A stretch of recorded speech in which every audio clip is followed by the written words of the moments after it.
Mas o feminismo é o movimento social, não é? Maior de todos. Metade do planeta. Uma conquista feminista ajuda metade do planeta. Não há nenhuma tão grande, não há nenhuma luta que ajude tanta gente. E, ou seja, é a luta mais importante provavelmente da história da humanidade. Só que acho que o feminismo muitas vezes se confunde com este tal trauma de os homens é que nos fizeram isto. Não é? Tem a ver com, se calhar, não é? Quem estuda o feminismo vai ver, e eram oprimidas por quem? Por homens. Claro. Então traz isso para um presente em que o homem não é tão opressor como se calhar... Como elas gostavam que fosse, não é? Se calhar sim, se calhar teriam mais sucesso como ativistas se efetivamente existisse mais machismo. Sim. E então é isso. Então acho que às vezes fazem um desserviço à luta feminista quando afastam os homens, ou quando dizem mal dos homens, ou quando culpam tudo nos homens.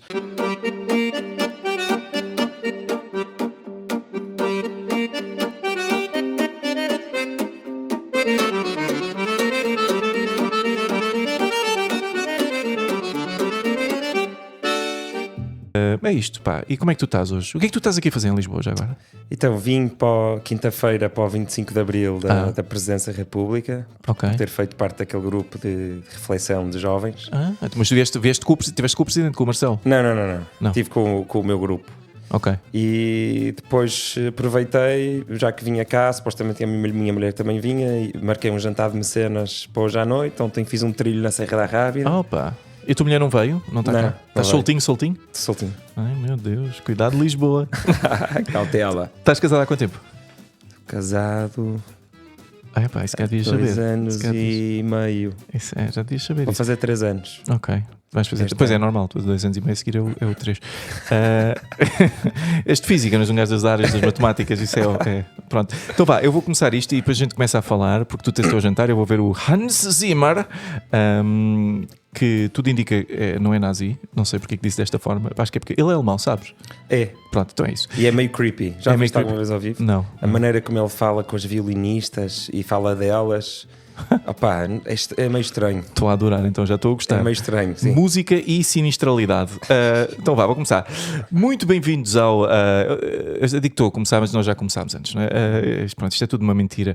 Bem-vindos ao podcast Esclarecido, em que eu, David Cristina, que sou um mau namorado, um mau marido, neste caso ex-marido, não sou um pai incrível, não sou sustentável e, acima de tudo, não sou muito bom a ter discussões.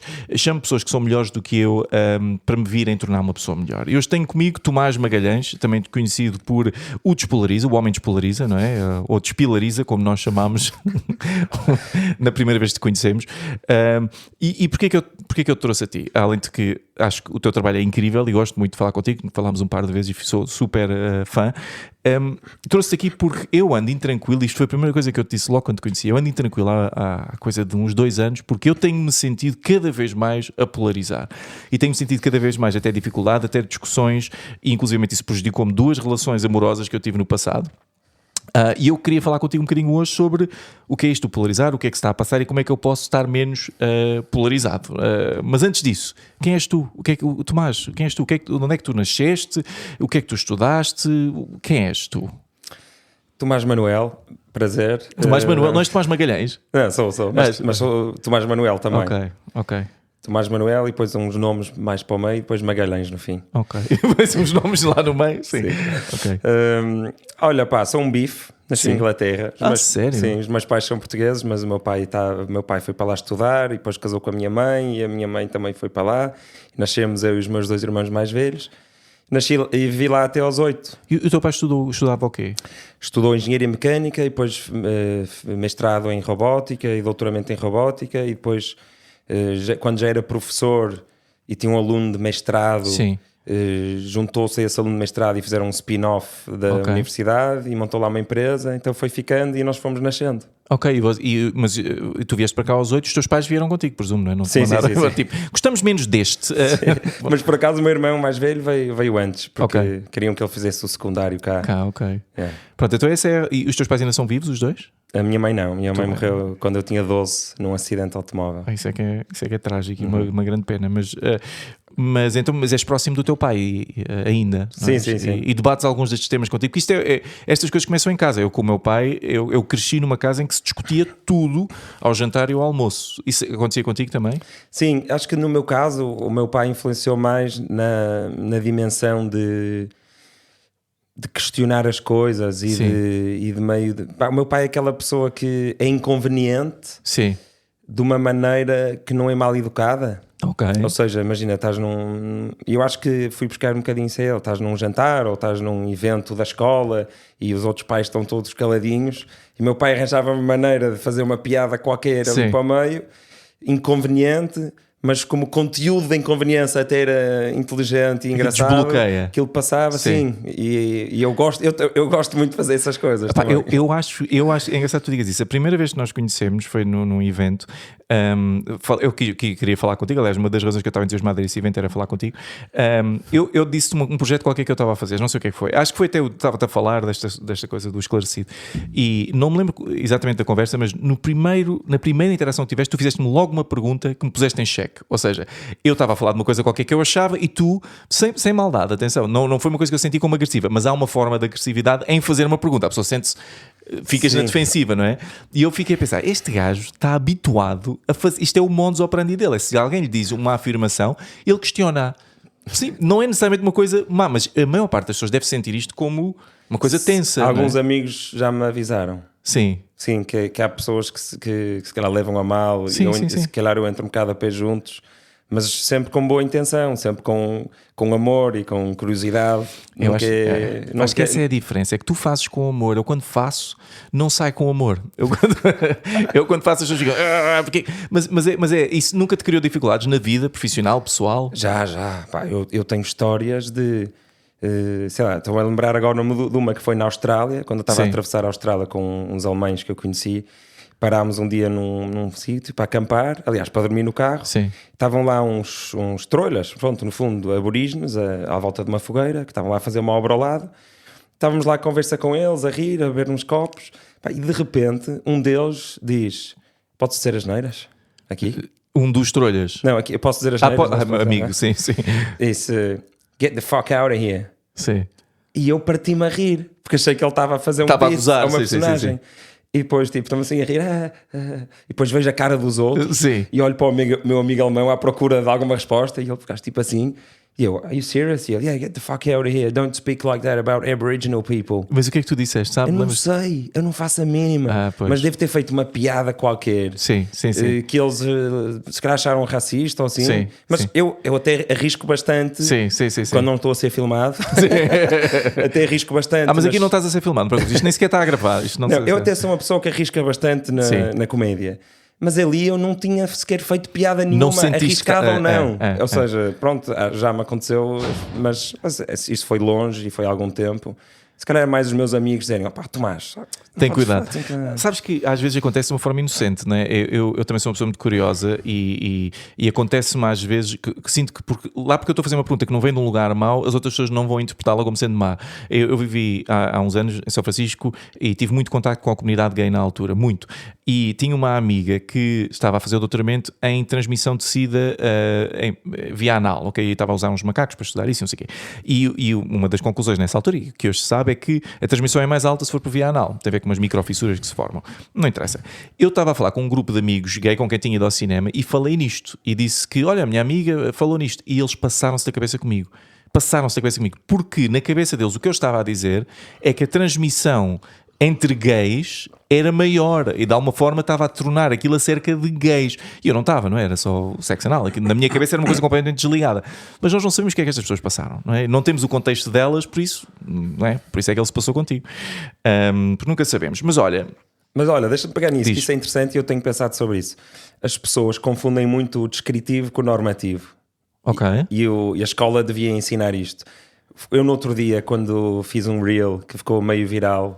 Foi aquele do 25 de Abril. Sim, dizer que o 25 de Abril tinha coisas em que parecia uma religião e sim. Por causa disso, se tu dissesses uma coisa descritiva sobre o Estado Novo que tenha sido um facto qualquer positivo, que te caiu em cima com blasfémia, E foi efetivamente, eu dizer isso foi efetivamente uma blasfémia, porque ficou meio viral de pessoas a rasgar as tu provaste muito bem o teu ponto, não é? Porque tu disseste, falar-se nisto de uma forma positiva é uma blasfémia. As pessoas só dizer isso já é uma blasfémia. Sim, foi exatamente isso. Sim. E depois pensei um bocadinho sobre isso e tem um bocado a ver com o que estás a dizer, com as experiências das pessoas e com a forma como as pessoas leem isso. Mas é isso, as pessoas confundem tu dizeres... as tuas calças são azuis com as calças deviam ser azuis, e ainda bem que foram azuis. E azul é espetacular, é a melhor cor. Sim, mas é isso mesmo. E eu tive por causa do teu reel, tive conversas com muitas pessoas, e de facto eu estou completamente contigo naquilo que tu disseste. Porque a minha interpretação daquilo que estava a ser dito é não há temas tabu. Não é? Nós podemos falar sobre tudo, isso não quer dizer, por falarmos de um assunto, não quer dizer que sejamos contra ou a favor. Tu, ao afirmares que há uma coisa positiva acerca de uma coisa que foi maioritariamente negativa, tu não estás a dizer que aquela coisa foi positiva. Ou seja, dizer, por exemplo, olha, realmente os uniformes dos nazis eram bem catitas. E eram muito melhores. Os uniformes dos nazis eram francamente superiores aos uniformes dos aliados. Qualquer pessoa que perceba isto de moda sabe que eram.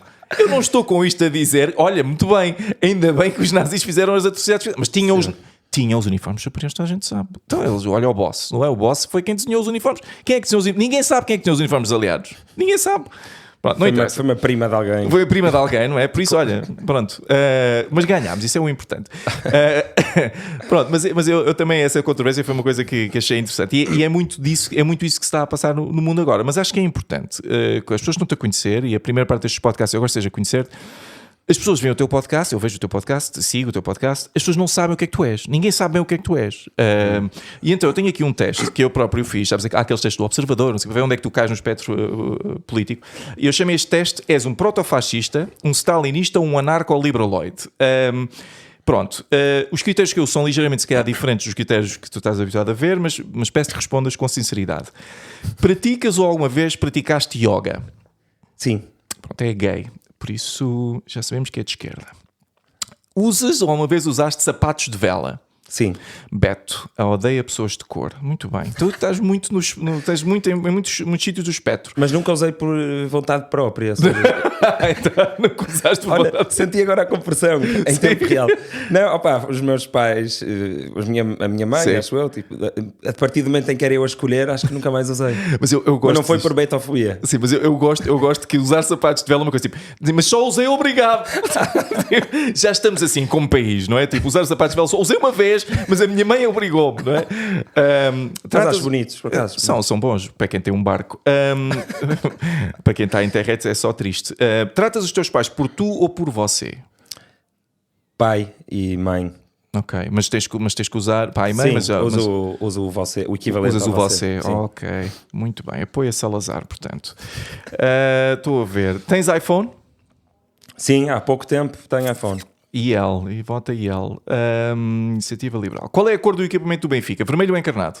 Vermelho, claro. Pronto, ok. Homem do Povo, PCP. Epá, tu estás em todo lado. Não, é do Porto. É do Porto, diz assim. Alguma vez abraçaste uma árvore? Acho que já tive um momento de profundidade maior com uma árvore do que só abraçar. Ai meu Deus, já mamaste na boca de uma árvore. Pronto, tudo bem. Um gajo bêbado, a gente aqui desculpa tudo. Achas que ter vários homens em colãs agarrados em comboinho é um comportamento aceitável? Claro. Portanto, é a favor das touradas. CDS. CDS. Eu acho que tu aqui não consigo, continuo sem perceber o que raio é que tu és. Eu, se te visse na rua, vestido assim como tu estás, pensava, este gajo capaz de votar Bloco de Esquerda, talvez Livre, não sei. Mas, não que tu tenhas de dizer o que é que votas, onde é que tu votas, mas já tiveste alguma dificuldade em que as pessoas te estão a tentar meter numa caixinha e não... Porque não é óbvio para mim qual é a caixinha em que tu estás. Em que as pessoas estão a tentar à força meter-te numa caixinha, muito por causa do podcast, e não te conseguem meter numa caixinha?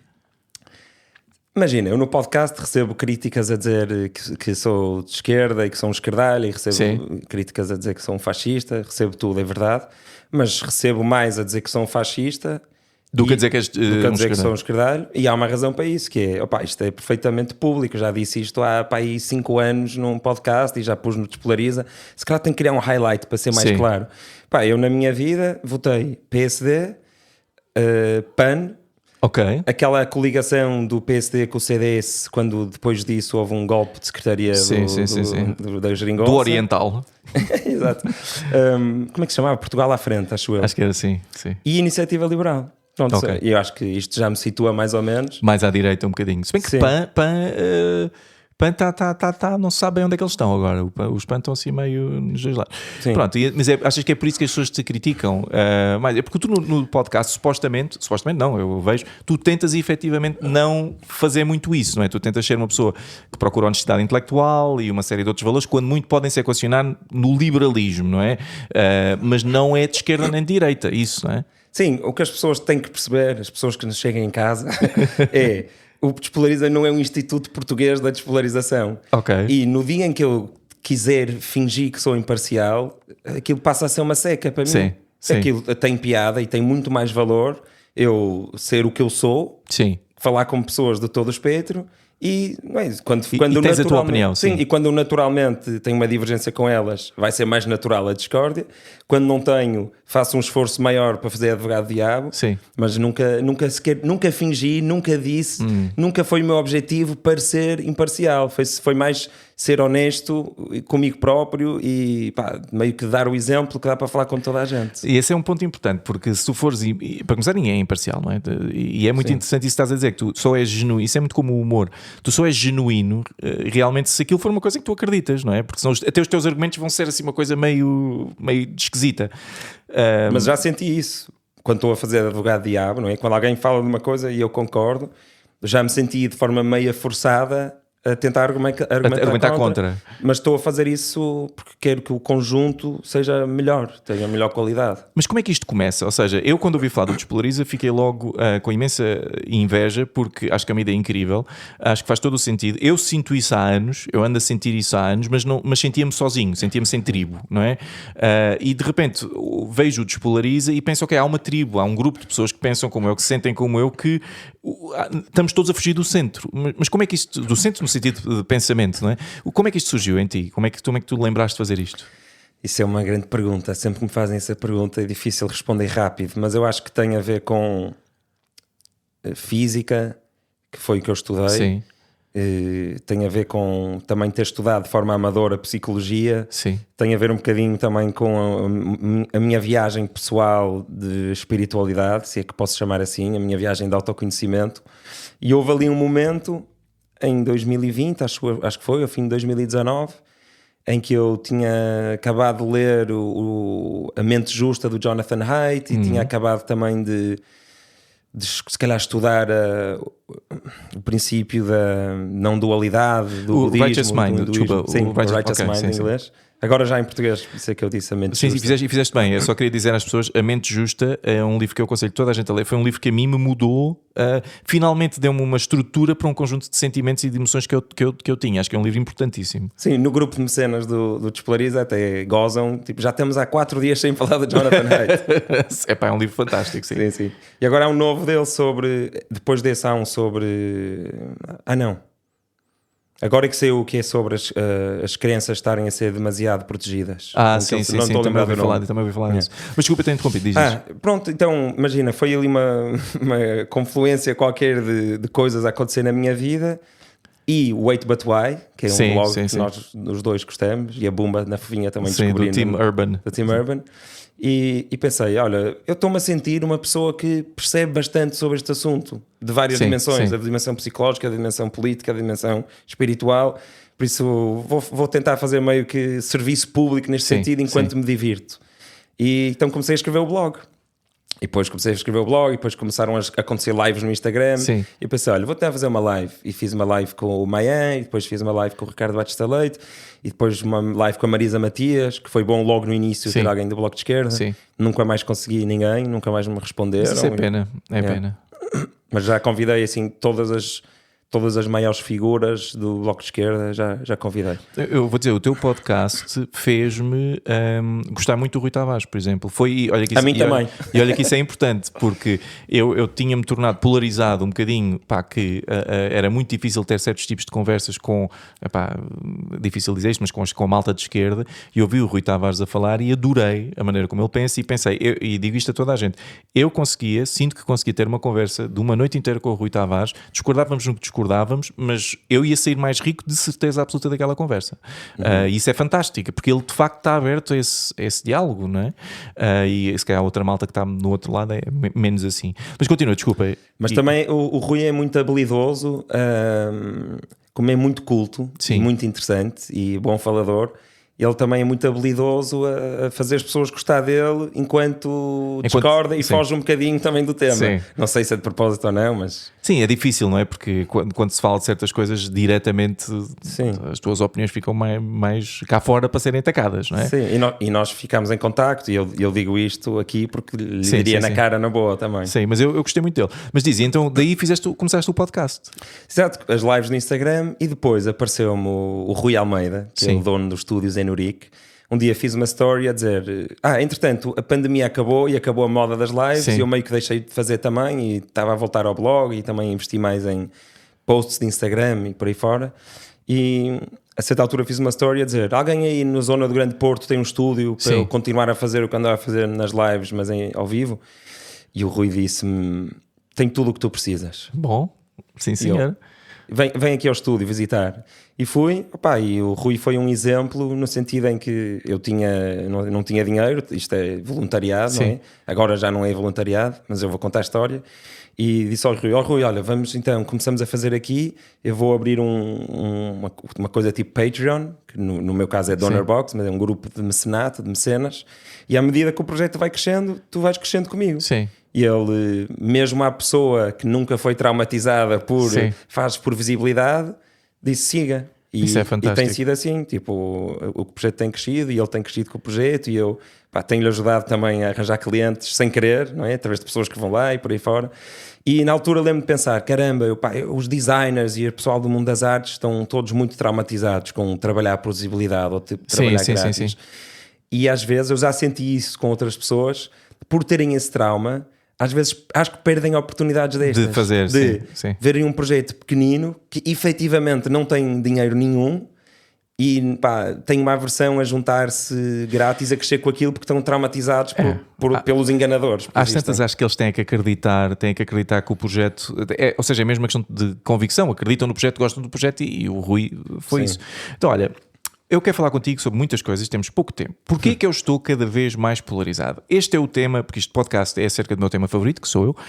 Porquê que eu, David Cristina, me tenho sentido mais polarizado? Qual é a tua opinião? Eu não estou sozinho nisto, mas qual é a tua opinião? O que é que se está a passar? Porquê que eu, que toda a minha vida fui um liberalzinho, uma pessoa socialmente que abraçava todas as causas, fosse os direitos gay, fosse os direitos trans, fosse o direito da mulher ao aborto, e neste caso agora também do homem, sempre abracei tudo isso. E de repente dou por mim incrivelmente desconfortável com um grupo de pessoas que está supostamente a defender a mesma coisa que eu. O que é que se está a passar? Quem que te sentes desconfortável com quem? Eu diria que é aquilo que encaixa dentro do woke, ok? É difícil para mim dizer que isto é a esquerda, se bem que a esquerda abraça muito isto, mas é difícil dizer isto, porque isso é injusto para a esquerda, porque a esquerda não é toda woke. Woke é outra coisa, não é? Mas um grupo de pessoas, entre as quais estão ex-namoradas minhas, e posso aproveitar já e falar disso, que é uma das razões que eu queria falar contigo sobre isto, é que este tipo de conflito custou-me 2 relações depois do meu divórcio. Eu tive um trabalho com quem trabalhei com uma pessoa que é muito conhecida, uma pessoa influencer muito conhecida, que fiz um trabalho com ela também, e com quem tive conflitos terríveis por causa disto, ok? Quando eu fazia afirmações que eu achava que eram mais ou menos universais e aceites e factuais, eu era atacado como sendo ou transfóbico, ou homofóbico, ou machista, ou o que fosse. E isto causou-me um transtorno pessoal, tanto assim que os meus amigos hoje sabem que isto é o maior trigger, usando uma palavra que eu não gosto, para mim, percebes? Eu fiquei mesmo, muito... Tanto assim que isto mesmo começou a empurrar para a direita, caraças. Eu que nunca fui um gajo, nunca me considerei um gajo, pelo menos socialmente, minimamente de direita, dou por mim a ser empurrado para a direita. E isto mexe com a minha identidade. Percebes que eu sei o que é que eu sou, sei quais são os meus valores e não me identifico com aqueles valores, mas de repente dou por mim a dizer, olha, eu se calhar estou-me a identificar mais com estas pessoas. O que é que está a passar? Se calhar foste empurrado mais do que puxado. Sim. Acho que fui empurrado. Exatamente, acho que fui empurrado. Não foi a direita que me puxou. Não, fui empurrado pela malta com que eu toda a minha vida me identifiquei. Epá, isto causou em mim quase uma esquizofrenia, percebes? Em que eu não me conseguia lidar com a pessoa que eu me estava a tornar. E ao mesmo tempo, pessoas que eu admirava e pessoas que eu gostava e que supostamente eu respeitava, que eu respeitava a opinião, olhavam para mim como se eu fosse um traste, não é? Pela maneira como eu pensava nas coisas. Quando isto é muito difícil, não é? Eu tenho facilidade em sentir-me culpado, é muito fácil para mim sentir-me culpado, então eu vivia e ainda vivo com uma grande culpa por causa disto. E eu senti que isto me aconteceu. E foi a primeira vez que eu comecei a sentir isto, foi talvez há 3 anos, eu senti-me polarizado. Percebes?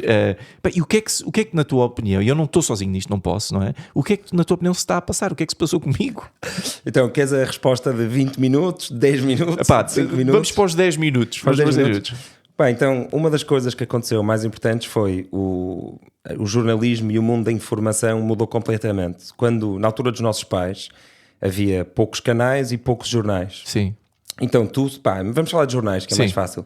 Tu, para conseguires ter um jornal de sucesso, tinhas que apanhar o público todo e tinhas que ser equilibrado. Havia já umas coisas mais pequeninas que eram mais tendência, não é? Um bocadinho mais opinativas e assim mais de nicho, mas não havia muita coisa e tu tinhas que contar a história de uma forma equilibrada, um bocado para ninguém deixar de comprar o teu jornal. Ou seja, a cena do jornalismo só querer saber do dinheiro ou querer muito saber dinheiro não é de agora. Sim. O que mudou foi que passaste a ter infinitos jornais, porque passaste a ter infinitos influencers, infinitas pessoas a poder partilhar informação.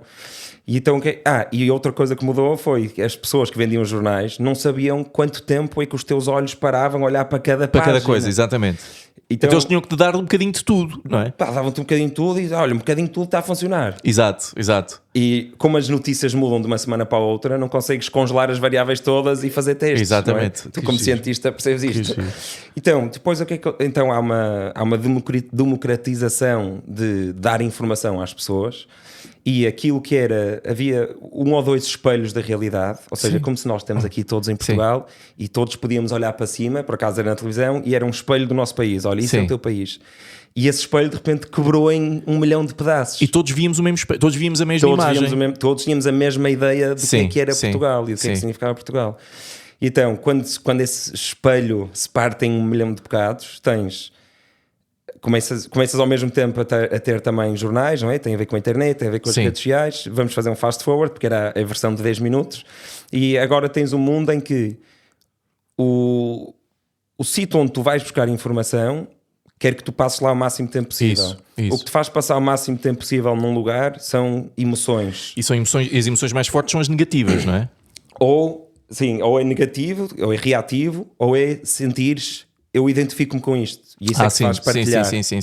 Sim. O like nem tanto, mas a partilha é uma coisa. Mas porquê é que as pessoas partilham coisas? Eu sinto isto nos Reels que têm mais sucesso do Despolariza. É porque te identificas com aquilo.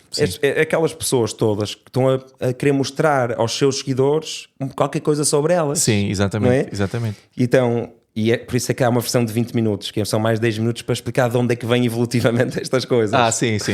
Pronto, e então, para tu passares o máximo de tempo ali, o algoritmo sabe que tem que te mostrar as coisas que ou te indignem ou sejam identitárias para ti.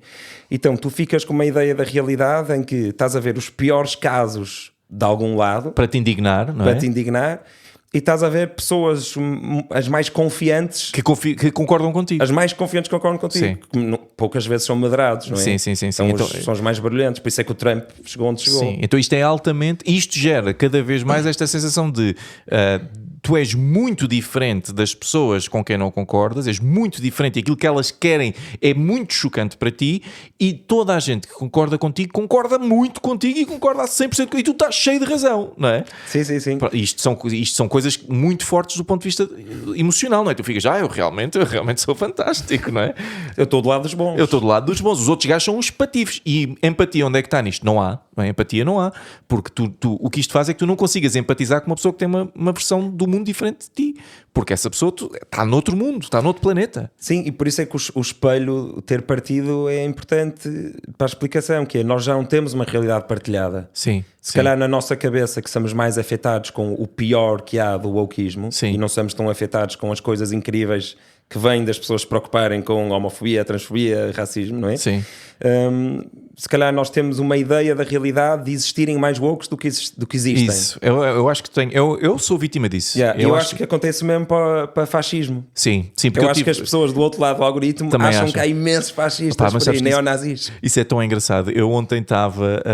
Ontem fui à manifestação do 25 de Abril e estava ao pé da minha casa que isto começa. E eu estou a caminho de casa e passo por aquele grupo, o Reconquistar. Okay? Que são um grupo de rapazes, todos rapazes, com polos brancos a imitar os Proud Boys americanos, que querem reconquistar Portugal. Não sei, eu pensei que já tínhamos, mas pelos vistos não temos. E foi a coisa mais triste. É o grupo, para começar, era o grupo de homens menos fuckable de Lisboa, ok? Foi a coisa mais triste. Eu só pensava, se o futuro do fascismo é isto, deixem estar, porque ninguém vai querer ser fascista. Se fascista significa não ver uma vagina até aos 45 anos, percebes? Pelo menos sem pagar. Mas eram muito novinhos todos. Eram muito novinhos, sim.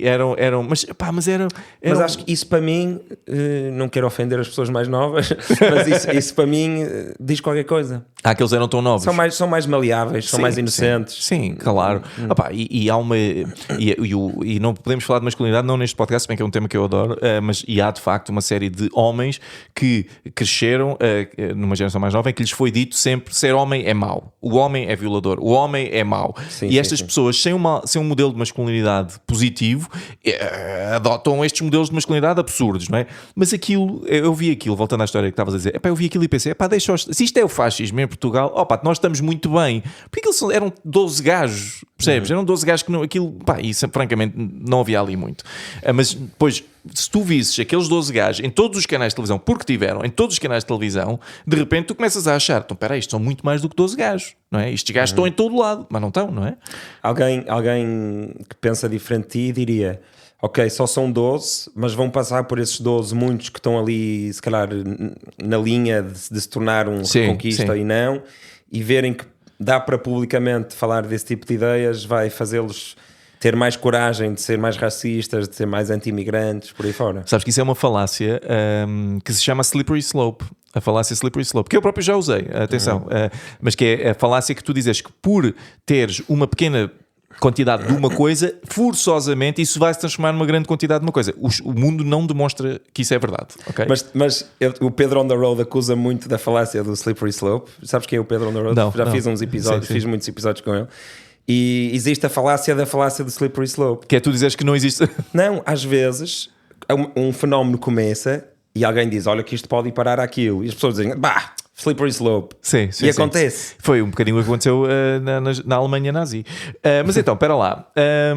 Eu quero fazer mais um jogo contigo e depois tenho aqui mais coisas para falar contigo. Mas eu gostava de fazer aqui um jogo que é o oposto do teu podcast, ok? Que se chama, naturalmente, Polariza-me. E neste jogo eu vou... Polariza-me? Polariza-me. Tu és o Despolariza? Tu és Despolariza. Polarizamos. Sim, polarizamos, exatamente. E eu vou-te lançar um tópico e tu vais-me dar a opinião sobre esse tópico e eu vou tentar ser o oposto daquilo que eu acho que tu és no teu podcast. Lindo. Vamos ver como é que corre, não é? Mulheres transgênero, isto é já agora, são tudo temas que são duros. Mulheres transgênero nos desportos femininos, o que é que tu achas acerca disso? Acho uma injustiça enorme. Porque há mulheres que estão a infância toda a estudar, a treinar natação, que o pai a levar à natação, depois entram para a faculdade, não é? Dão a vida toda por aquilo, muitas vezes sacrificam a vida social e muitas outras coisas, e depois de um dia chegam lá e está um homem XY que se identifica como mulher e pronto, ganha todos. Mas temos aqui um problema, não é? Porque um homem XY que se identifica como uma mulher efetivamente é uma mulher, não é? Seu transfóbico. Boa. Eu não é. As mulheres devem poder ter o direito a abortar? Sim.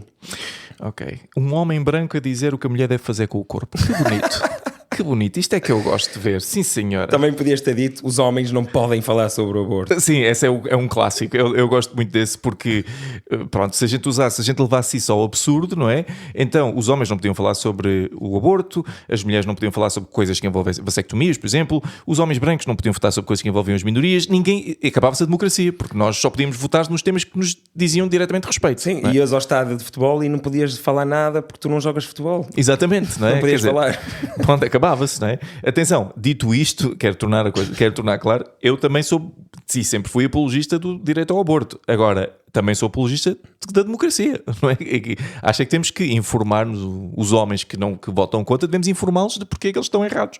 Sim, e dentro do aborto há uma confusão que se faz, que é entre, imagina, quem é contra o aborto pode perfeitamente, na sua matriz moral, ser contra o aborto, mas entender que há outras pessoas com outros valores, ou seja, a construção ética deles é diferente, e que por causa disso, por tu teres essa humildade meta-ética, tu perceberes que, ok, por muito que eu considere errado, compreendo porque é que os outros possam mas querer fazer. Mas tu tens uma opção, não é? Por isso é que é a opção. Tu consideras moralmente errado, não fazes.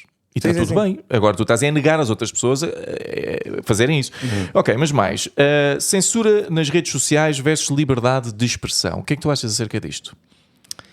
Liberdade de expressão. Liberdade de expressão. Então, se alguém estiver nas redes sociais a dizer que as vacinas do Covid causam cancro, tu achas que isso é uma informação que deve ser não só perpetuada, como aceite, como aumentada pelas redes sociais, porque as redes sociais aumentam a informação que tem o impacto que tu disseste. Achas que isso está tudo bem?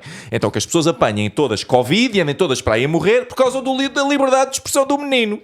Ou seja, no fundo o que eu estou a dizer é que quero que pessoas morram, não é? Sim, exatamente. Portanto, odeio as pessoas. Odeio pessoas. Não, mas a sério, agora fora de brincadeiras, como é que se gera isto? Porque há informações falsas, prejudiciais, eventualmente até discurso de ódio, nas redes sociais. E as redes sociais não são a canalização. A água vai para todos de forma igual. As redes sociais amplificam sinais. Eu já passei muito tempo a pensar sobre isto e não sei onde é que caio. Mas as redes sociais amplificam sinais e não amplificam necessariamente os sinais melhores. Não deve haver alguma regulação disto? Isso é uma pergunta muito difícil. Eu acho que tem que haver muita educação desde muito cedo sobre as redes sociais e sobre os truques populistas de todo o tipo de populismo, não é? Tanto o populismo mais associado agora à direita como o populismo de centro, de agradar toda a gente. Ou seja, todo tipo de populismo acho que devia ser ensinado na escola. E depois acho que temos de ensinar, a escola era um sítio onde as pessoas iam buscar informação, porque as pessoas não tinham muitos livros em casa, iam lá buscar informação. E já devia ter parado de ser isso há muito tempo. Tem que ser um sítio onde te ensinam a navegar a informação. Onde ensinam a pensar, porque exatamente. Já tens a informação toda na tua mão e acho que vai muito por aí, muito mais do que proibir. Agora, eu cada vez mais estou convencido que o mundo seria melhor se todos os perfis de rede social fossem um bocadinho mais como aos bancos. Como assim? Tens que tipo, abrir uma conta no Revolut, tens que pôr lá o teu bilhete de identidade, tens que saber quem tu és. Não para perseguir as pessoas por coisas que disseram, mas porque os perfis falsos, os trolls, há fábricas de inteligência artificial a criar trolls. Acabava-se com isso. Isso é um bom ponto, por acaso. É um excelente ponto, nunca tinha pensado nisso. Há alguns pontos negativos, mas acho que os positivos são maiores do que os negativos. Então, imigração. Deve-se deixar entrar toda a gente, independentemente de serem monhés ou não? Não, olha, por acaso isto é uma coisa que eu já tive para fazer um reel sobre isto. Sim. Mas é engraçado como em Portugal se quer falar de imigração, olha, mais uma blasfémia. Alguém falar de imigração e dizer qualquer coisa como não podem entrar todos, temos que escolher. Sim. Já é mal visto. Sim, já claro. É super mal visto. Claro. Porque tu estás a decidir, estranho. Tu estás a decidir que há homens, pessoas que têm mais valor do que outras pessoas. Mas o que é que tu achas? Devem entrar todos ou não devem entrar todos? Não, acho que é preciso ser inocente ou adolescente para achar que se nós agora disséssemos Índia, Bangladesh, Paquistão, Moçambique, sei lá, todos os países de pessoas que querem vir para cá, podem vir os que quiserem, as pessoas não têm noção que passado 3 semanas estava uma guerra civil na rua. Porquê? Porque há milhares de milhões de pessoas, se fosse por fronteiras abertas para o mundo todo, passado 3 semanas isto estava a guerra civil. As pessoas querem muito ir para a Europa. Eu acho que é um bocado de inocência de não saber que todos os países do mundo têm limites e todos os países do mundo têm regras, não é? Por exemplo, na Austrália, tu para conseguires um certo visto tens que provar que tens um skill, um skill in demand, como eles chamam, não é? Tipo uma coisa... Sim, uma coisa que seja útil. Uma coisa que seja útil para o país deles. Normalmente o skill é ser branco. Normalmente o skill que eles procuram é ser branco. Não, eu percebo o que estás a dizer, mas mas quer dizer, o André Ventura teria orgulho naquilo que tu estás a dizer, porque estás a selecionar, depois aqui entramos na slippery slope outra vez, que é, ok, então vamos selecionar. E como é que os selecionamos? E quem é que seleciona? E selecionamos só os que têm uma certa cor, selecionamos só os que têm uma certa educação, selecionamos só os que têm uma certa cultura, uma certa religião, e começas aqui a aplicar juízos de valor sobre pessoas, a dizer, não, esta pessoa é melhor ou é mais conveniente que aquela pessoa. E isto entra em choque com a ideia que eu também, em grande parte, defendo de que nós, todos os seres humanos, são igualmente válidos, não é? Sim, acho que não deves discriminar por país, nem por etnia, mas podes discriminar por CV e por CV, sim. Por talento, se calhar por idade também, sim. Não é? Tipo, vir para cá uma pessoa que já não é produtiva para a sociedade, não sei se faz sentido. Aqui estamos sempre a falar de pessoas à procura de uma vida melhor, não estamos a falar de pessoas a fugir de guerras. Sim. Mas mesmo essa linha é tricky. Claro que é. Há muita gente que... eu sei porque também tenho algum contacto com o Oriente, não é? Vou todos os anos à Índia e também tenho amigos, que trabalham nesses locais de refugiados. Há muitos que lutam para conseguir, na verdade são migrantes económicos, mas lutam para conseguir o estatuto de refugiado, para conseguir entrar nos sítios. Sim. E já vão dizer que isto é conversa de chega. Isto é conversa de chega, sim, completamente. Tu e a Ana Matias, muito forte. Muito bem. Olha, o que é que... Como é que eu devo ter uma discussão? Isto é um tema importante e que eu não quero me ir embora sem falar contigo sobre isto.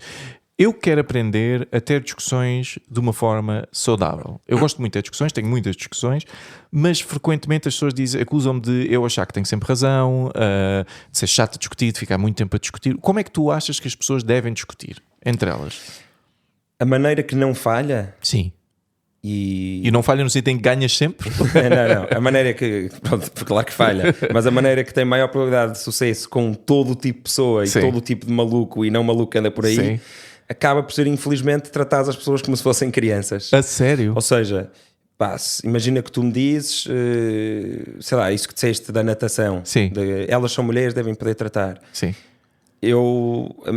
A maior probabilidade da conversa funcionar é eu começar com: eu percebo o que estás a dizer e também empatizo com, acho que o que tu estás a sentir, porque estás a ter empatia por ela e eu valorizo isso. Sim. Mas, por exemplo... Já pensaste nesta situação? Sim. E fazer perguntas. E tentar ver se as consegues, que elas sintam empatia por um outro grupo. Sim, e essencialmente fazer perguntas. Sim. Fazer perguntas para elas fazerem o processo. Elas pensarem, elas chegarem sozinho. E não é manipulação, é só... estás a conversar da maneira que é mais provável aquilo ser uma conversa profícua. Sim, eu percebo isso. E a parte de tratar como crianças é aquela parte inicial de... Tipo, tu és fixe, eu reconheço-te bondade e reconheço-te boa intenção e reconheço-te também inteligência e percebo porque é que estás a dizer o que estás a dizer. Que é para mandar um bocado as barreiras abaixo, não é? Porque se a pessoa achar este gajo não gosta de mim ou este gajo está contra mim ou eu não gosto dele, as barreiras estão para cima e a pessoa fica muito reativa, não é? Mesmo as perguntas que tu vais fazer, a pessoa até nem quer responder. Se bem que eu já me deparei várias vezes, eu uso isso muitas vezes quando estou a conversar, quando tive algumas discussões bem assim difíceis, eu deparei-me com pessoas que não queriam responder às perguntas. E é uma coisa que eu vou acusar aqui a alguma malta boa, que é disto. É quando tu fazes as perguntas que eles não sabem responder, eles evitam a pergunta, fazem double down na sua posição e até normalmente aproveitam para te insultar.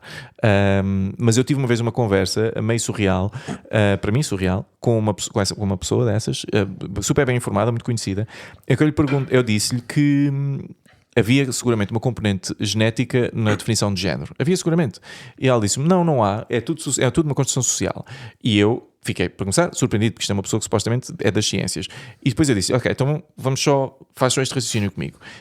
Todas as espécies que eu conheço, pelo menos, ou a vasta maioria das espécies que eu conheço, em que há um macho e uma fêmea, há um comportamento diferente entre o macho e a fêmea.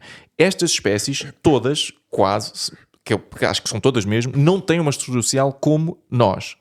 Como é que nós somos a única espécie que não tem uma componente genética e tem só uma componente social. Ou seja, como é que isto é possível? E ela disse-me, vai ler. E eu disse, vai ler tu, se calhar. Não, para mim, pessoalmente, essa frase do género não tem nada a ver com o sexo é muito religiosa, no sentido... Eu às vezes uso religioso de uma maneira mais... Eu adoro religiões. Mas quer dizer, é mais assim, dogmática, é não é? Mais dogmático, mas eu uso religioso porque muitas vezes as mecânicas de controlo entre as pessoas com essas ideias são parecidas com as que acontecem na religião. Mas é isso, isso é uma negação total da realidade, meu. Sim. Mas isso existe muito. Não conseguires...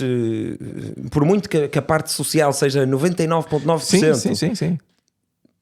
Elas têm período, nós não. Elas têm maminhas, nós temos uma pila. Elas conseguem fazer um milagre, que é um ser novo crescer dentro dela, e depois sai o alimento perfeito para aquele bebê crescer. Tipo, muito estranho. É negar a realidade. Para mim isso é assustador. É assustador, mas é muito frequente. É assustador, mas mas será assim tão frequente? Não, pois, para ti na internet. Na minha experiência tem sido. Na minha experiência tem sido bastante frequente. E a mim o que me assusta é isso, é porque eu não sei qual é a componente, eu não sei se é 90%, eu acho que não deve ser 90%, mas eu não sei se é 60% social, 40% genético, se é 30% genético. Ninguém sabe, não dá para saber, mas negar isso mas é absurdo, para mim é absurdo, porque não faz sentido nenhum. Mas eu tive essa experiência e foi aí que eu percebi, ok, esta pessoa e eu não jogamos na mesma equipa. Eu achava que nós estávamos a jogar na mesma equipa, que tipo, se calhar podíamos ser mais um mais à esquerda, outro mais à direita, mas nós não jogamos na mesma equipa. E isto é o que de facto me assustou muito. Deixa-me só clarificar muito rápido. Tu podes ser XY e seres mas seres um outlier, não é? Que é o caso, são, quando olhas para as percentagens das pessoas trans, e teres imensas características femininas, identificaste com mulher e em tudo seres mulher. Mas estamos a falar em média, não é? Sim, eu não me considero um macho, um homem típico, não é? Se tu pensares nos interesses que os homens têm normalmente, homens portugueses, eu não tenho montes de interesses que os homens têm normalmente. Mas tu és homem de origem? Sim, sou homem de origem. Fiz, com as peças originais. É verdade, não, tive de tirar uma. Eu nasci com duas, tive de tirar uma, tinha uma extra, ainda tenho ali guardada. Mas pronto, pensei duas também é demais. Já uma já dá tanto trabalho para elas, porque é muito grande. Duas era demais. O médico até se assustou. Acho que fazia uma vista a uma enfermeira. Não interessa. Ok, já me respondeste. Eu tenho aqui mais um tema para ti que eu acho que é importante, que são as falácias. E há uma série de falácias que nós temos. Eu tenho aqui uma rubrica para ti que eu chamo Quem Falácia Não É Gago. Vou-te dizer uma frase que eu acho que tem uma falácia e quero que tu desmanches. Se conheceres o nome da falácia, ganhas pontos extra. Desde que aumentou, e esta é muito frequente, desde que aumentou a imigração em Portugal, que aumentou a criminalidade. Logo, os imigrantes estão a causar o crime.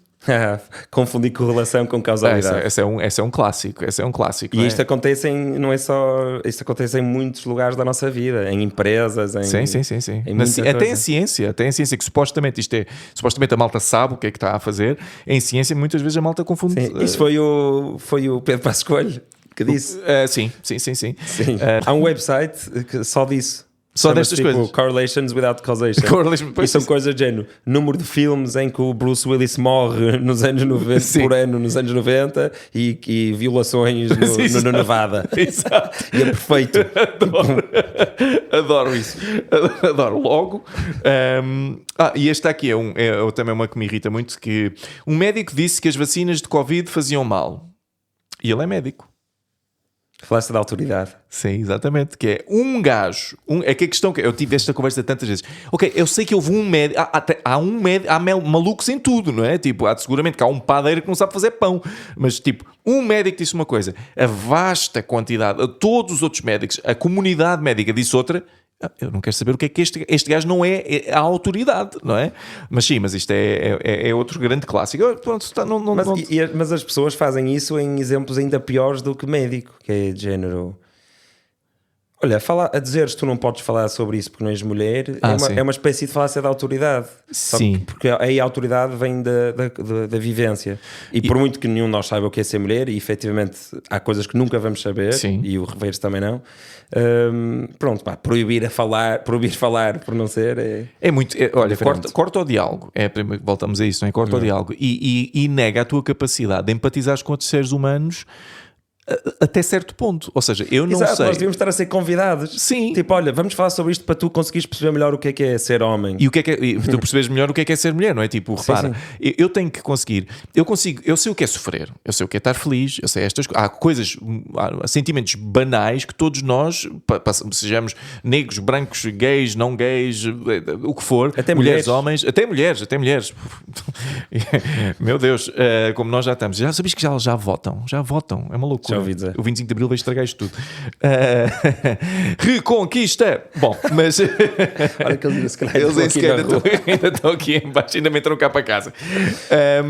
Não, mas isto para te dizer, nós conseguimos empatizar e o que nós temos que conseguir é traduzir essas experiências para uma linguagem que nós compreendemos para podermos estar juntos nisto. Não é dizer, tu não és negro, tu não sabes, tu estás calado. Isso só garante uma coisa, que é, eu não consigo empatizar contigo, eu não sei o que é que está a passar contigo e tu não me estás a aproximar de ti, tu estás-me a afastar de ti, tu estás a tornar uma pessoa diferente, uma tribo diferente, e tribos diferentes andam em guerra, não é? As tribos diferentes não se juntam. É assim que nós funcionamos, enquanto animalitos, não é? Sim, mas isso é um lugar isso eram de os fala. 10 minutos da genética. Era isso. Pronto. Já. Mas isso é o tema do lugar de fala, não é? O tema do lugar de fala, que é tu não tens lugar de fala. Nós, homem branco, não temos lugar de fala em nada, não é? Mas tu não tens lugar de fala se fores homem, não tens lugar de fala se fores mulher branca, não tens lugar de fala. Se bem que eu acho que as mulheres brancas, vou-te ser sincero, acho que elas têm um grande esquema, que é as mulheres brancas que tiveram séculos e séculos ao lado dos homens brancos, nesta história toda, agora estão de repente a encostar-se para o outro lado, não é? Para a malta, para os negros, para os gays, e dizer assim, pois realmente não já viste estes patifes? Já viste estes patifes dos homens brancos? E provavelmente eram elas que mandavam nos escravos todos, não é? Claro, estás a brincar. As mulheres é que mandam estás em a casa. brincar. Se nós hoje em dia fosse permitido ter escravos, e atenção, uma coisa que eu acho que não devia acontecer, se fosse permitido termos escravos hoje, o que é que tu achas que isso era a principal motivação para um homem comprar um escravo? Era chegar a casa e a mulher dizer assim, já viste o escravo que a Carla tem? Já viste? Já viste aquele escravo? Pois, cá em casa a escrava sou eu, não é? Vês? Isso era a principal motivação para o homem comprar o escravo. Por isso, mulheres brancas... O homem ia ter que arranjar outro emprego. Sim, para conseguir comprar o escravo, fazer um crédito de escravo. Sim. E depois era tipo este escravo, olha, o nosso escravo não é tão bom como o escravo dela, sabes? Ela comprou o escravo dela, é de última geração. Sim, mas o banco tinha que vir avaliar, via os dentes. Sim, exato. Pronto, mas eu sinto que as mulheres brancas estão-se a distanciar já está a ser um bocado arriscado. Tá, não tem mal. Depois eu estou a falar de escravos brancos. Sim, claro. Então esses pode-se ter. Quer dizer, não sei, acho que não. Mas já houve muitos. Vou-te obrigar aqui a defender uma coisa. Tu tens um jogo que, no teu Despolariza, que é pões a pessoa a defender uma coisa que ela normalmente não defenderia, não é? Sim. Se bem que eu já sinto, já te fiz isto um bocadinho, mas tens aqui, vou-te pôr a defender a seguinte frase. E já agora quero-te dizer também que vou-te pôr a defender isto e depois vou cortar em reel e não vou dar contexto nenhum para as pessoas. Vou só pôr... Ok? Peço que defendas a frase: as feministas são chatas. Mas isso é fácil. Então, acho que não, peraí, mas eu tenho que... Posso responder com sinceridade? Sim. Não, isto está a correr bastante pior para ti do que eu pensava.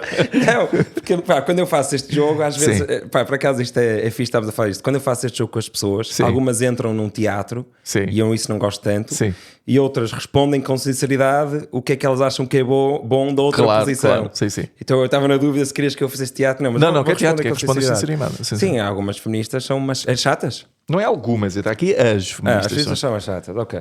Então vou ter que fazer teatro. Um bocadinho de teatro. Mas o feminismo é um movimento social, não é? Maior de todos. Metade do planeta. Uma conquista feminista ajuda metade do planeta. Não há nenhuma tão grande. Não há nenhuma luta que ajude tanta gente.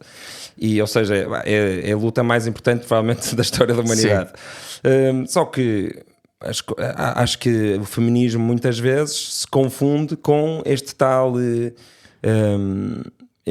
trauma de os homens é que nos fizeram isto, não é? Tem a ver com, se calhar, não é? Quem estuda o feminismo vai ver, e eram oprimidas por quem? Por homens. Claro. Então traz isso para um presente em que o homem não é tão opressor como se calhar... Como elas gostavam que fosse, não é? Se calhar teriam mais sucesso como ativistas se efetivamente existisse mais machismo. Sim. E então é isso. Então acho que às vezes fazem um desserviço à luta feminista quando afastam os homens, ou quando dizem mal dos homens, ou quando culpam tudo nos homens, e então é por isto que as feministas são chatas. Não foi nada disto, tu me disseste quando o microfone estava desligado. Estava à espera que tu fosses mais agressivo, foste muito, muito politicamente correto. Não, porque respondi com sinceridade. Sim. Só fiz o teatro no fim, fingi que eram todas umas chatas, porque eu acho que não são. Não são todas umas chatas. Acho que cada vez menos. Muito graças a mim. Sim. Adoro. Que vou pondo ali na internet. Opá, mulheres, não sejam anti-homem. Sim, adoro um homem a ter mérito sobre em transformar o feminismo. A luta feminina. Por acaso, uma das. Quando nós tivemos aquela rapariga muito, muito simpática que ganhou o Miss Portugal, como é que ela se chama? Lembras-te? Que é mulher trans? Sim, que é mulher trans. Como é que ela... Eu não me lembro agora o nome dela. Mas uma das... havia várias malta na internet a fazer folia com isso. Eu achei... acho-a muito bonita, por mim, faz todo o sentido. O que eu não gosto nessa história é porque eu acho que aquilo é tudo muito farsolas, a cena de estarmos a avaliar mulheres como se fossem gado, não é? Acho um bocadinho de farsolas, independentemente de elas serem trans ou não. Mas uma coisa que eu achei gira foi a malta de esquerda está sempre Miss Portugal é uma vergonha avaliar as mulheres daquela maneira, depois é uma mulher trans. Não, mas é bom, acho bem, acho fixe. Tipo, pronto, isso achei um bocadinho incoerente, mas pronto. Mas isto para dizer, uma das coisas mais engraçadas que eu vi na internet foi quando ela ganhou a malta, os homens roubam-lhes tudo. Sim, é o que se diz da natação também. Tipo, sim. Os homens até... Mas há algumas ativistas feministas, não quero dizer mal o nome, por isso não vou dizer, mas sei que há pelo menos uma que eu sigo, que é uma feminista hardcore, identifica-se como feminista e que fala desses assuntos como se são anti-mulher. Para sim, ela, sim. Um homem, ou uma pessoa XY poder arruinar os sonhos das mulheres é coisa menos amiga da mulher que possível. há. Sim. Estás a sacralizar a pessoa trans, se calhar porque ela sofreu durante muitos anos e sofre do que mais ninguém, não sei o quê, mas estão ali 1000 outras mulheres a tentar ganhar natação. E que também tem merecem a nossa luta. Empatia. Sim, isso eu adoro esses temas. E dá para ter empatia pelos dois grupos. Isto também chateia, meu. Não dá. Tens de escolher escolhes ou bem que estás a favor das mulheres, ou bem que és contra, ou bem que estás a favor dos trans. Escolhe agora, já. Tens de escolher e eu vou emitir isto publicamente, é a tua opinião. Tenho que escolher agora? Sim, é isto. Estou a favor das mulheres. Pronto. Transfóbico! Pronto, olha, estás lixado porque as mulheres trans são lixadas para a porrada, que têm força de homem, não é? Estou a brincar. Mais ou menos. Estou a brincar mais ou menos. Então, estatisticamente devem ter mais força. Mas não se pode dizer isso. Não se pode. Os factos aqui neste podcast e no mundo, os factos não são uma coisa que tem. O que interessa é como é que tu te sentes e como é que tu fazes as outras pessoas sentir. Porque foram os sentimentos que curaram o cancro, mais ou menos, e meteram o homem na lua. Foram os sentimentos. Percebes? Agora já estou... Estás a polarizar. Já estou a polarizar. Tenho uma pergunta difícil para ti. Eu faço sempre uma pergunta difícil. Se bem que isto não tem sido fácil, seguramente, até agora. Todos os temas polémicos em 20 minutos. Exato. É tipo aquela cena que havia o Shakespeare em 20 minutos. Todas as obras completas em 20 minutos é isto, mas com todos os temas polémicos. Não, tu viste, o Tomás está a aguentar mesmo bem, o Twitter está ao diálogo. Isto vai ser à grande.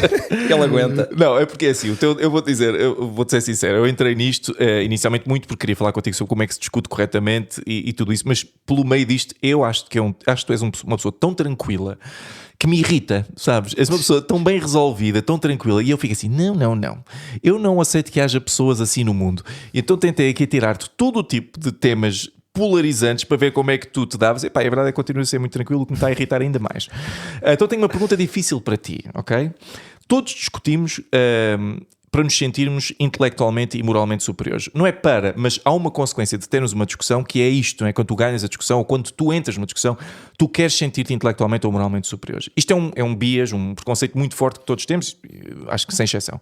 Como é que tu sabes, quando estás no teu podcast, no Despolariza, a ser todo racional e despolarizadão, que isso não é só mais uma manifestação da tua necessidade de te sentir superior intelectualmente e moralmente às outras pessoas? O Despolariza? Sim. É perfeitamente capaz de ser. Ok, já me... Até nisto me estragas a brincadeira, pá. Claro que eu já pensei nisso, porque eu ouço as críticas, não é? E ouço também os haters, quando são haters que escrevem coisas que eu fico a pensar... se calhar esses gajos têm razão. Sim, às vezes acusam-me da posição despolarizada partir de um lugar de superioridade moral. Sim. eu acho que não é superioridade moral, mas imagina, todos nós, a cada momento, acho que estamos no mais alto moral que nós conseguimos naquele momento. Sim, não é?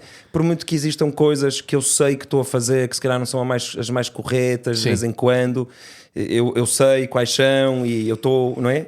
Ou seja, se para mim a posição ideal para o bom funcionamento da sociedade e da democracia é elevarmos a qualidade dos diálogos e conseguirmos todos discordar com mais ciência, amor e humor, então para mim essa é a posição moral superior. Sim. Mas pela mesma razão que para o Zé do outro lado da esquina, ele faz as cenas dele. Toda a gente está no seu ponto de superioridade moral. Ou seja, tu estás a dizer que isto, sim, tu provavelmente fazes isso por essa razão, mas todos nós estamos a fazer tudo por essa razão, não é? Todas as conversas que temos são para tentar, ou seja, isso é um instinto que, ao existir esse instinto de nos sentirmos melhor, ele não traz necessariamente coisas más ao mundo, não é?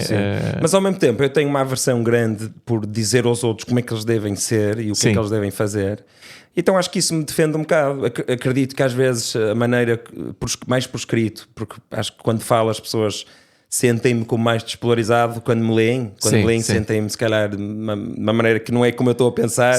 Mas pronto, as redes sociais fazem isso. A escrita é muito limitada em tom, não é? E é um erro meu às vezes, certos assuntos mais sensíveis, não fazer vídeo. E falas direto, sim. Mas estava a dizer isto porque... a superioridade moral... Acho que pode existir, às vezes, na forma como eu respondo a algumas coisas, alguma superioridade moral, mas é quando eu dou tango a alguém. É quando alguém diz uma coisa completamente... Imagina, ontem no reel que eu fiz sobre o 25 de Abril, alguém escreveu tipo, tentas disfarçar, mas tu queres celebrar o 25 de Novembro. Sim. E eu essa respondi: bolas, está cada vez mais difícil disfarçar que eu sou fascista. Exato. Aí isso pode ser interpretado como superioridade moral ou arrogância, mas o valor cómico compensa. Sim, e estás só tipo na galhofa. Sim, eu percebo isso, eu também gosto de trollar um bocadinho. Sabes que também este podcast tem muito pouco tempo, mas a ideia deste podcast começou com eu quero falar com o ex-namorado, um bocadinho porque havia coisas acerca de mim que eu queria perceber melhor, que eu queria melhorar, e pensei, quero agir partilhar isso com toda a gente, não é? Partilhar um bocadinho essa viagem com toda a gente. Sim, olha, deixa-me só dar-te um elogio, é uma ideia incrível e é muito sábia também. Sabes que tem sido um bocadinho, uma experiência, tem sido um bocadinho como, sabes aquela história de Dickens, do Natal, como é que eles chamam? O Conto de Natal, do Dickens, em que ele é visitado pelos vários fantasmas. Tem sido um bocadinho assim, ou seja, eu entro nisto com uma grande leveza, mas tenho tido algumas conversas, eu não saio ileso destas conversas, eu depois penso muito, normalmente depois de gravar um podcast com a ex-namorada, passo uma semana a processar aquilo, porque eu procuro mesmo onde é que eu não me portei bem, percebes? E não fui muito fixe, sempre. Mas pronto, faz parte do caminho, não é? Então eu sou o fantasma do Natal fascista. Tu és o fantasma do Natal fascista. Do conto de Natal de Dickens. Sim, mas tem acontecido, malta, que me tem dito, não muita gente, mas há pessoas que me têm dito, tipo, que acham que este podcast é muito egocêntrico, porque, olha, eu estou aqui a falar com as minhas ex-namoradas sobre mim, mas eu não escondo isso. Este podcast a ideia é tentar pegar nas minhas experiências e se calhar as outras pessoas vão aprender alguma coisa com isto e eu também gozar um bocadinho comigo próprio, que é uma coisa que eu sempre fiz. Mas isso é super corajoso, parabéns, porque as pessoas sentem todas isso, que não pode parecer que é muito sobre mim. E tu também se calhar sentiste, mas pensaste, não, mas vou fazer na mesma porque é verdade. Eu quero melhorar e quero falar com as pessoas para melhorar. E espero que as pessoas, no meio disto tudo, que haja alguém que veja que for tão hartolas como eu fui, ou tão otário como eu fui, e diga, se calhar é melhor não parar de ser, não é? Porque isto não é fixe. Porque isto são aprendizagens que demoraram anos, tenho 45 anos, demoraram anos a perceber, tipo, a chegar onde estou agora e espero ainda ter muito pela frente. Mas uma coisa para ti. Finalmente, no que é que tu és mesmo horrível? O que é que tu mudavas acerca de ti se pudesses? E não quero respostas tipo, eu amo demais. Não quero essas coisas, está bem? Quero uma resposta sincera. No que é que tu mudavas? E eu tenho tido muita gente que dizem coisas que são assim meio superficiais, tipo, sei lá, não sei cozinhar bem, ou... Quero uma coisa profunda acerca de ti. Tu gostavas de que fosse diferente, mas também estás em paz. Não tens de não estar em paz com isso. Sou preguiçoso. Não organizo muito bem o meu tempo, às vezes sou um bocado impulsivo, ok. Tiro catotas quando ninguém está a olhar, mas acho que isso quase toda a gente. Eu tiro mesmo quando as pessoas estão a olhar. Tenho um canal no YouTube em que sou eu a tirar catotas, e um OnlyFans. Sim. Diz-me uma coisa, quando dizes que és preguiçoso, és mesmo preguiçoso? Sentes que isso magoa pessoas na tua vida? É uma coisa que tipo, só te magoa a ti? Sentes que a tua carreira podia ter sido melhor? O que é que isso quer dizer? Isto vai ser um bocado controverso, Ou seja, vou acabar por fazer o que tu estavas a dizer, que é vou transformar isto numa coisa boa, a preguiça. Sim, já está.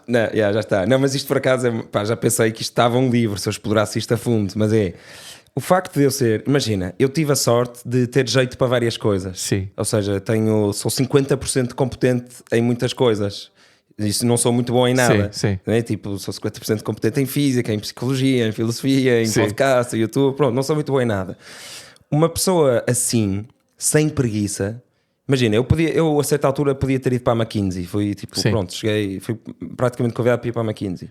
Se eu tivesse ido, eu acho que seria bom aquilo. Tipo, eu sou bom com números e sou bom com Excel e não sei o quê. Eu não ter ido, por ser preguiçoso, se calhar salvou-me de fazer uma coisa durante 40 anos no qual eu era bom e recebia feedback e pagavam-me bem e as pessoas à minha volta davam palmadas nas costas e tu és bom. Ou seja, tu seres bom numa coisa que não gostas e não seres preguiçoso, it's a trap.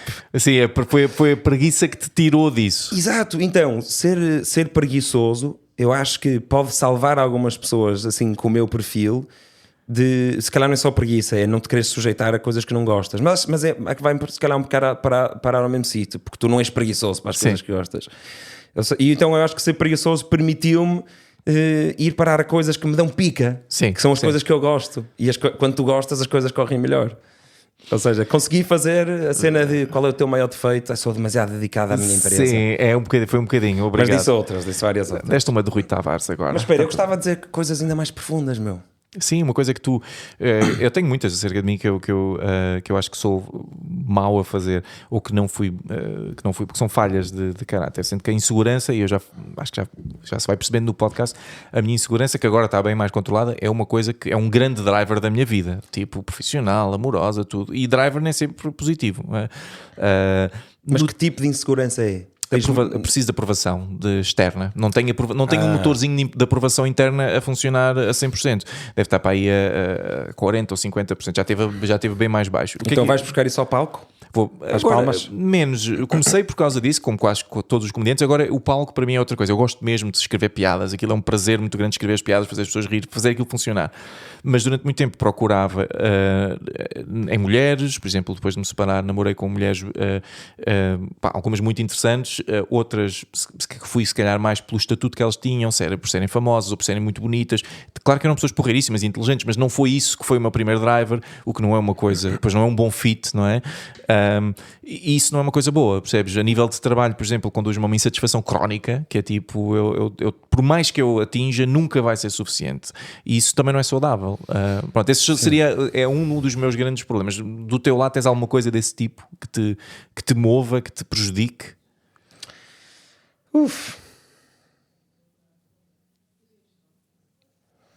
Não sei. Pronto, este gajo está bom. É uma chatice. Quando a gente fala com pessoas equilibradas... Não, eu tenho inseguranças, percebes? Mas não sinto... Mas, tipo, tenho 20 e nenhuma me controla. Nenhuma é problemática. Porque eu acho que toda a gente tem inseguranças sobre coisas, não é? Tipo, se a minha mulher falar muito sobre um homem que estamos a ver na televisão... Tipo David Cristina, por exemplo. Sim, ser muito bonito e muito bem feito, eu sinto ali qualquer coisa, uma insegurançazinha. Claro. Ou seja, eu tenho todas as inseguranças, mas não tenho assim nenhuma que eu sinta que é problemática. Isso é ótimo, então estou muito feliz por ti. Muito obrigado. Muito obrigado por isto. Espero que as pessoas não pensem que eu sou mentiroso e que estou a esconder aqui eu sou mesmo sincero. Eu acho genuinamente que as pessoas que falam um bocadinho contigo, eu tenho esta impressão, acham que tu és uma pessoa equilibrada. O que eu vou-te ser sincero, irrita-me um bocado, mas eu acham que tu és uma pessoa equilibrada, é uma pessoa que está bem em contacto com os seus sentimentos e com as suas inseguranças e sabe o que faz bem e o que não faz bem e és honesto contigo próprio. Eu acho que isso é por causa do yoga e dessas merdas de esquerda que tu fazes. Mas porque é que a bio do Despolariza diz discordar consciência, amor e humor? É um bocado, essa palavra humor é muito importante para mim, porque tem a ver com não me levar muito a sério e também não levar o outro muito a sério e por isso é que no blog do Despolariza há as ferramentas despolarizadoras e a primeira é logo a insignificância cósmica, quão cocózinho nós somos no cosmos. Põe tudo em perspectiva, não é? Sim, põe tudo em perspectiva e depois quando tens isso presente, a tua insignificância cósmica, é mais difícil ficares muito irritado sobre uma merdinha. Sim, sobre uma coisa qualquer que alguém disse no Twitter. Olha isto, vamos despedir das pessoas. Então, olha, muito obrigado por teres vindo. Gostei mesmo muito disto. Já há muito tempo queria fazer isto aqui no podcast. E olha, não sei, é isto. É isto. Gostei muito. Beijinhos lá para casa e abracinhos e pronto. Obrigado pelo convite e parabéns mais uma vez. Pá, a ideia do projeto está incrível. A execução fraca, mas a ideia está lá. Obrigado.